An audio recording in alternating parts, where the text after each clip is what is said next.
चालू कर रहे हैं 1 मिनट।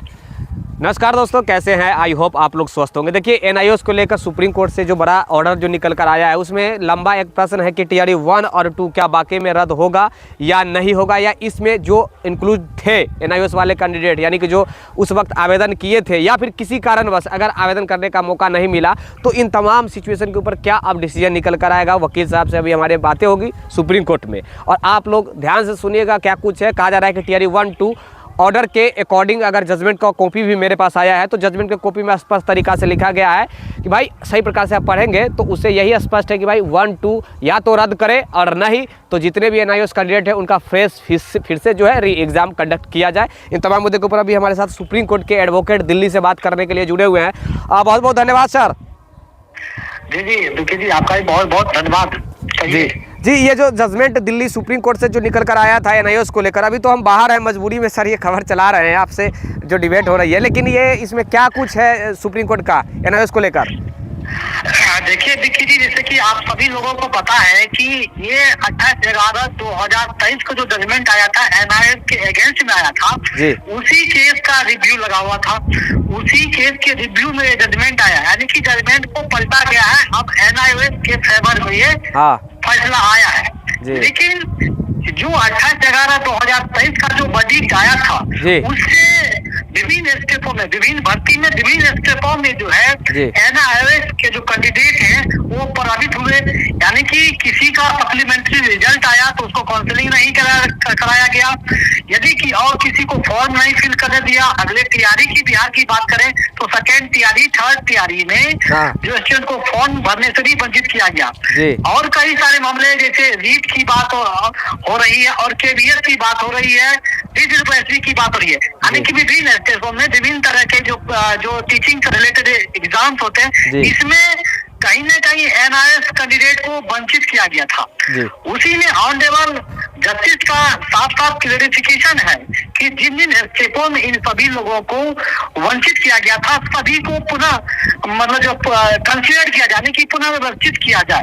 तो अब देखने वाली बात होगा कि इसको मतलब आज का भी, जैसे कि वर्डिक्ट आप लोग के सामने हमारा जजमेंट की कॉपी भी आ गई है, जिसमें एकदम साफ साफ लिखा गया है कि ये लागू होगा, एक क्लियरिफिकेशन करने की जरूरत नहीं है।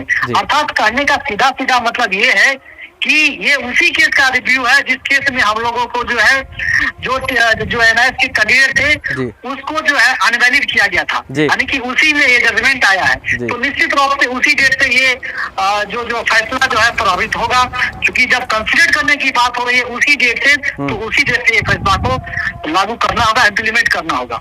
टीआरई 1-2 का एग्जाम हो चुका है। 1 में देखा गया कि रिजल्ट भी प्रकाशित किया गया, एनआईओएस कैंडिडेट वाले अभी सर्विस कर रहे हैं।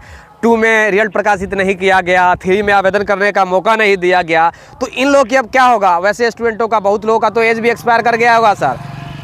जी निश्चित रूप से जो तमाम तरह की जो बातें हैं, निश्चित रूप से एज रिलैक्सेशन को लेकर के भी जो बातें चल रही थी, एज के कारण कई स्टूडेंट जो है फॉर्म नहीं भर पाएंगे, क्योंकि अभी टीआरई सेकंड और थर्ड में यदि इनवैलिड नहीं होता तो टीआरई सेकंड और थर्ड में ये लोग अप्लाई कर पाते। ये सारे मामला कहीं ना कहीं न्यायिक नौ पेज फिर से बसने वाली है, क्योंकि यदि सरकार इन सभी लोगों को कंसिडर नहीं करती है, जबकि कोर्ट का, सुप्रीम कोर्ट का डायरेक्ट आदेश है कि सभी को कंसिडर किया जाए, और इन सभी लोगों को अगर यदि कंसिडर नहीं किया जाएगा तो निश्चित रूप से हाई कोर्ट का रुख करेंगे ये सभी अभ्यर्थी अपनी हित की रक्षा के लिए। बहुत परेशान भी है एनआईओएस कैंडिडेट, जो परेशान भी है। ये लाजमी भी है कि एक बार कहा जाता है कि यू आर नॉट एलिजिबल, एक बार कहा जाता है कि यू आर ऑलवेज ऑल्सो जो है एलिजिबल।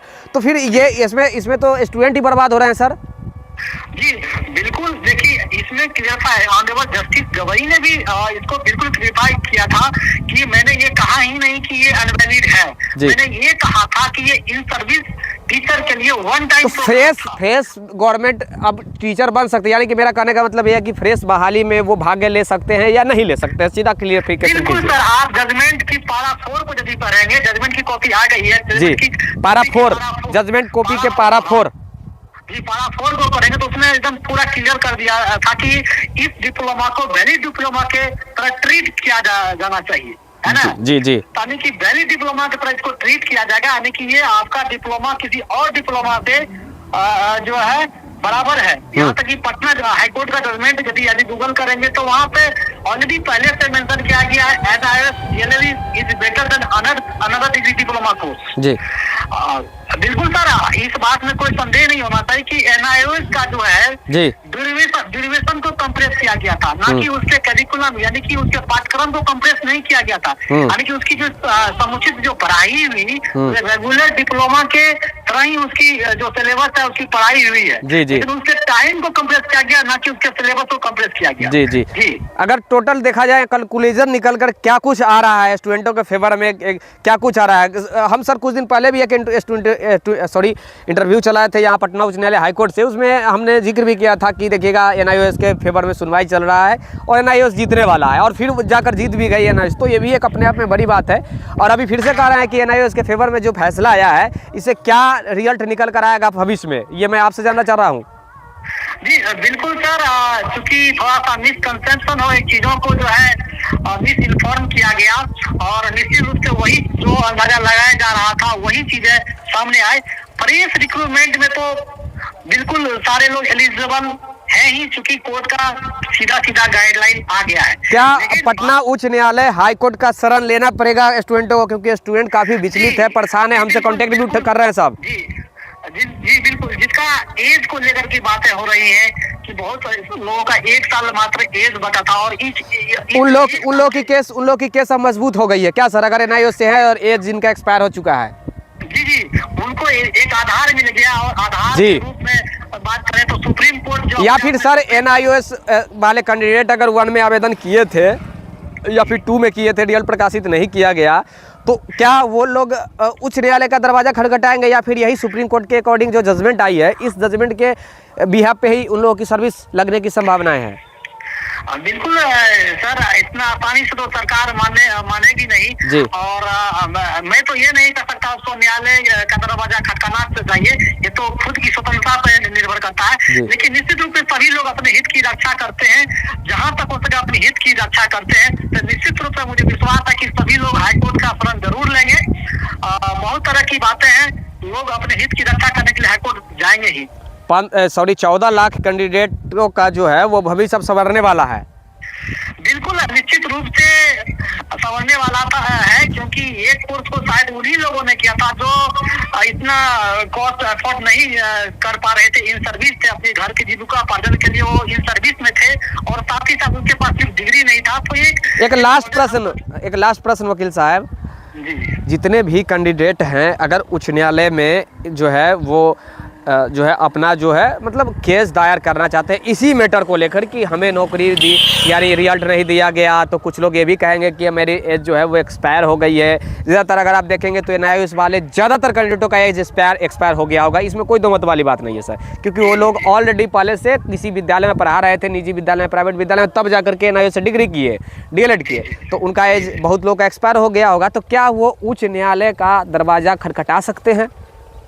बिल्कुल सभी को अपना राइट है अपनी हित की रक्षा करने के लिए, जो उच्च न्यायालय है वहाँ अपनी बातों को रख सकता है। अब क्या कुछ होगा इसमें जो भी प्रोसीडिंग है उसके बाद क्या कुछ कैलकुलेशन निकल आता है वो बात की बात है, लेकिन सभी को अपना राइट अपनी हित की रक्षा करने के लिए बिल्कुल वो स्वतंत्र है, कोर्ट जाए और उम्मीद है कि न्याय भी मिलेगा, क्योंकि एज को लेकर के बातें हैं और कई सारी बातें हैं कि जैसे कि लोगों का रिजल्ट भी हो गया था फिर उसका काउंसलिंग नहीं कराया गया था। जी तमाम तरह की बहुत सारे टेक्निकल चीजें हैं जिसको लेकर के लोग कोर्ट पहुंचेंगे ही, और मुझे बहुत सारे कॉल भी आने ही लगे हैं कि बहुत सारे लोग जो है तैयार हो रहे हैं कोर्ट का दरवाजा खटखटाने के लिए। जी आपका कॉन्टैक्ट नंबर मैं दिखला सकता हूँ डिस्प्ले पे सर, आपसे कॉन्टैक्ट अगर करना चाहे लोग स्टूडेंट तो बिल्कुल कोई दिक्कत नहीं। चलिए सर, बहुत कर सकता है, लेकिन ऐसा यदि कोई चाहे तो मेरी कोई ये नहीं है कि आप केस करें न्यायालय में जाएं, आपकी अपनी अभिव्यक्ति स्वतंत्रता पे आप पे निर्भर करता है, आप अपनी हित की रक्षा स्वयं कर सकते हैं। लाइफ की बात है सर, तो कुछ भी लोग कर सकते हैं। बहुत बहुत धन्यवाद अतुल जी। तमाम जो भी सुनवाई को लेकर जो जजमेंट जो आया है सुप्रीम कोर्ट से उसके लेकर हम तमाम एडवोकेट साहब से बात कर डायरेक्ट आपसे सुनाने का प्रयास किए कि क्या कुछ चल रहा है।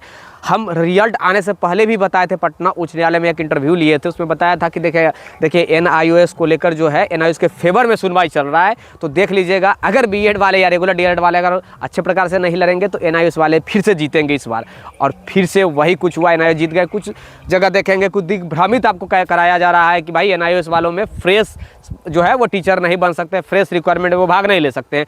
कुछ जगह चल रहा है, मैं किन्हीं का नाम नहीं ले रहा हूँ, किसी चैनल वाला या किसी यूट्यूब वाले को, लेकिन हकीकत ये है कि अब वो ऑलरेडी एलिजिबल हो चुके हैं। 14 लाख पूरे भारत के कैंडिडेट है, 3 लाख के आसपास केवल बिहार में कैंडिडेट है। तो आई होप आप लोग के लिए ये एक बहुत ही बड़ी बेनिफिशियल होगा। और हाँ, जिनको कोर्ट केस करना है, उच्च न्यायालय की बात किया जाए, पटना हाई कोर्ट की बात किया जाए, अगर किसी प्रकार की कोर्ट केस करना है या जानकारी भी लेनी है, तो मैं यही जो वकील साहब से जो अभी हमने इंटरव्यू लिया है उनका डिस्प्ले पे मैं शो आउट कर दूंगा कॉन्टैक्ट नंबर। आप लोग वहाँ भी जुड़ सकते हैं, वहाँ कॉन्टैक्ट कर सकते हैं, बात कर सकते हैं, जानकारी ले सकते हैं।